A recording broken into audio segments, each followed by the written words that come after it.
Ketika Nabi Shallallahu Alaihi Wasallam memobilisasi pasukan ke Tabuk, ada beberapa orang tertinggal atau tidak mengikuti beliau dalam pertempuran tersebut. Sebagian besar memang orang-orang yang tertuduh sebagai kaum munafik, mereka ini berjumlah sekitar 80 orang. Ada juga sejumlah sahabat yang tidak memperoleh tunggangan dan perbekalan untuk berangkat, seperti sekelompok sahabat yang dipimpin Abdullah bin Makil al-Muzani. Termasuk juga 10 orang dari Bani Mukrin, mereka ini datang kepada Nabi Shallallahu Alaihi Wasallam. Tetapi beliau tidak memiliki apa-apa lagi untuk bisa memberangkatkan mereka, baik kendaraan atau perbekalan. Mereka pulang dengan berlinang air mata karena tidak bisa menyertai beliau berjihad. Namun demikian ada 6 atau 7 sahabat lainnya yang tertinggal karena berbagai alasan yang tidak tepat. Namun mereka menyadari kesalahannya ini. Antara lain adalah Abu Lubabah. Setelah beberapa hari berlalu sejak Nabi Shallallahu Alaihi Wasallam dan pasukannya meninggalkan Madinah menuju Tabuk, Abu Lubabah beserta 3 atau 2, dalam riwayat lainnya, temannya menyadari kesalahannya. Mereka menyesal, tetapi tidak mungkin untuk mengejar atau menyusul pasukan tersebut. Abu Lubabah berkata, "Kita di sini berada di naungan pohon yang sejuk, hidup tentram bersama istri-istri kita. Sedangkan Rasulullah beserta kaum muslimin sedang berjihad. Sungguh, celakalah kita." Tak habis-habisnya mereka menyesal, mereka yakin bahwa bahaya akan menimpa karena ketertinggalannya ini. Untuk mengekspresikan penyesalannya ini, Abu Lubabah berkata kepada kawannya, "Marilah kita mengikatkan diri ke tiang masjid, kita tidak akan melepaskan diri kecuali jika Rasulullah sendiri yang melepaskannya." Teman-temannya, Aus bin Huzam, Salabah bin Wadiyah, dan Mirdas, atau tanpa Mirdas, pada riwayat 2 orang temannya, menyetujui usulan ini. Mereka tetap terikat pada tiang tersebut sampai Nabi Shallallahu Alaihi Wasallam pulang, kecuali ketika mereka akan melaksanakan salat. Ketika Nabi Shallallahu Alaihi Wasallam pulang dari Tabuk dan masuk ke masjid, beliau berkata, "Siapakah yang diikat di tiang-tiang masjid itu?" Abu Lubabah dan teman-temannya yang tidak menyertai engkau berjihad.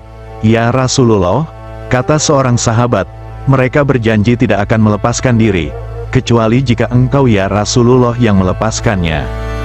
Nabi Shallallahu Alaihi Wasallam bersabda, "Aku tidak akan melepaskan mereka, kecuali jika mendapat perintah dari Allah." Dalam riwayat lain disebutkan, bahwa Nabi Shallallahu Alaihi Wasallam bersabda tentang mereka, "Aku tidak akan melepaskannya sampai saatnya ada pertempuran lagi." Suatu hari menjelang subuh, ketika itu Nabi Shallallahu Alaihi Wasallam sedang berada di rumah Ummu Salamah. Tiba-tiba beliau tertawa kecil. Ummu Salamah heran dengan sikap beliau ini dan berkata, "Apa yang engkau tertawakan, ya Rasulullah?" Abu Lubabah dan teman-temannya diterima taubatnya, kata Nabi Shallallahu Alaihi Wasallam. Saat itu Nabi Shallallahu Alaihi Wasallam memang menerima wahyu, surah Taubah ayat 102, yang menegaskan diterimanya taubat mereka yang berdosa karena ketertinggalannya menyertai jihad bersama Nabi Shallallahu Alaihi Wasallam. Ummu Salamah berkata, "Bolehkah aku memberitahukan kepada Abu Lubabah?" "Ya Rasulullah, terserah engkau saja," kata Nabi Shallallahu Alaihi Wasallam. Ummu Salamah berdiri di depan pintu atau jendela kamarnya yang memang menghadap masjid dan berkata, "Hai Abu Lubabah, bergembiralah karena telah diampuni dosamu, telah diterima taubatmu." Mereka bergembira, begitu juga dengan para sahabat yang telah berkumpul di masjid untuk salat subuh. Mereka ini ingin melepaskan ikatan Abu Lubabah dan teman-temannya, tetapi Abu Lubabah berkata, "Tunggulah sampai datang Rasulullah dan melepaskan sendiri ikatanku." Nabi Shallallahu Alaihi Wasallam masuk masjid dan melepaskan sendiri ikatan-ikatan mereka. Pagi harinya, Abu Lubabah dan 3 temannya menghadap Nabi Shallallahu Alaihi Wasallam sambil membawa harta yang dipunyainya. Ia berkata, "Ya Rasulullah, inilah harta benda kami, sedekahkanlah atas nama kami, dan tolong mintakan ampunan bagi kami." Nabi Shallallahu Alaihi Wasallam bersabda, "Aku tidak diperintahkan untuk menerima harta sedikit pun, berkaitan dengan penerimaan taubat ini. Tetapi tak lama berselang, Nabi Shallallahu Alaihi Wasallam memperoleh wahyu, Surat Taubah ayat 103, yang memerintahkan agar beliau untuk menerima sedekah dari Abu Lubabah dan teman-temannya, dan mendoakan mereka. Beliau melaksanakan perintah ayat tersebut, dan itu membuat Abu Lubabah dan teman-temannya menjadi lebih gembira dan tentram hatinya. Riwayat lain menyebutkan, peristiwa Abu Lubabah mengikatkan diri di tiang masjid Nabi bukan berkaitan dengan perang Tabuk, tetapi dengan perang Bani Quraisyah.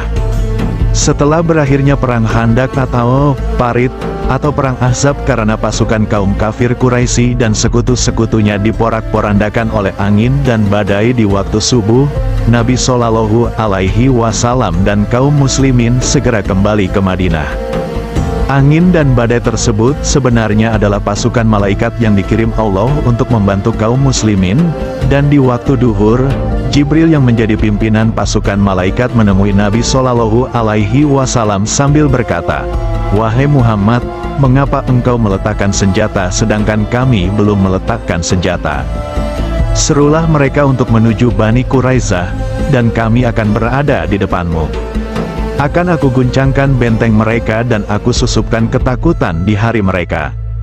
Bani Quraisyah adalah kaum Yahudi di Madinah yang terikat perjanjian damai dan kerjasama dengan Nabi Shallallahu Alaihi Wasallam dalam piagam Madinah. Tetapi ketika terjadi pengepungan Madinah oleh pasukan kafir Quraisy dan sekutunya, mereka justru berpihak kepada pasukan musuh dan memasok kebutuhan makanannya. Mereka juga berencana menyerang penampungan kaum wanita dengan mengirim seorang mata-mata terlebih dahulu. Untung saja, berkat keberanian bibi Rasulullah Shallallahu Alaihi Wasallam, Safiyah binti Abdul Muthalib, mereka membatalkan rencananya itu. Safiyah berhasil membunuh mata-mata tersebut dan menggelindingkan mayatnya ke arah pasukan Bani Quraisyah yang siap menyerang. Karena itu mereka beranggapan bahwa ada pasukan muslim yang menjaga para kaum wanitanya. Padahal tidak ada. Segera saja Nabi Shallallahu Alaihi Wasallam memerintahkan Bilal untuk menyerukan panggilan jihad. Siapa saja yang tunduk dan patuh, janganlah melaksanakan salat asyar kecuali di Bani Quraisyah. Dalam kondisi baru tiba, pulang, setelah mempertahankan diri dari pengepungan kaum kafir Quraisy dan sekutunya selama 1 bulan, ternyata tidak mudah untuk mengumpulkan seluruh pasukan.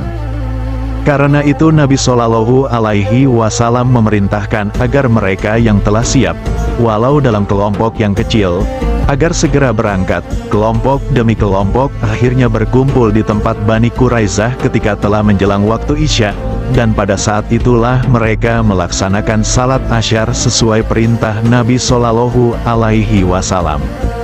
Kaum muslimin melakukan pengepungan selama beberapa hari lamanya, dan akhirnya pemimpin Bani Quraisyah, Ka'ab bin Asad, mengirim utusan kepada Nabi Shallallahu Alaihi Wasallam sebagai tanda menyerah.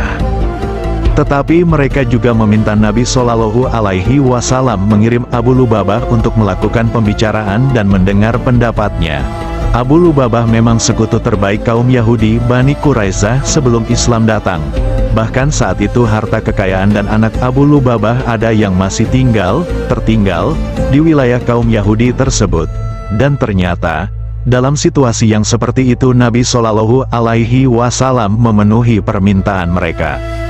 Ketika Abu Lubabah memasuki benteng dan perkampungan Bani Quraisyah, mereka mengeluh-elukan dirinya.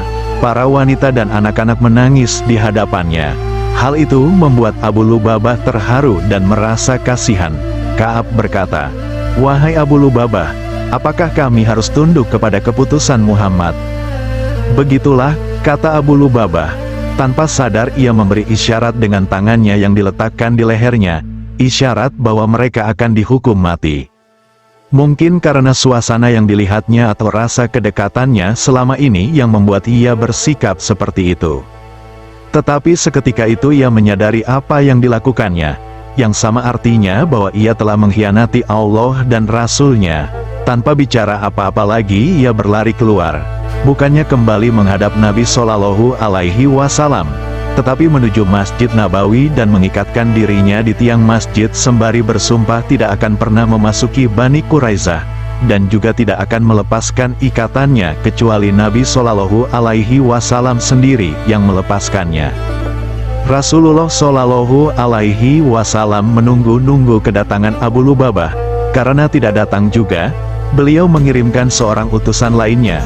Setelah mendengar tentang apa yang dilakukannya, beliau bersabda, "Andai kata ia datang kepadaku, tentu aku akan memaafkannya.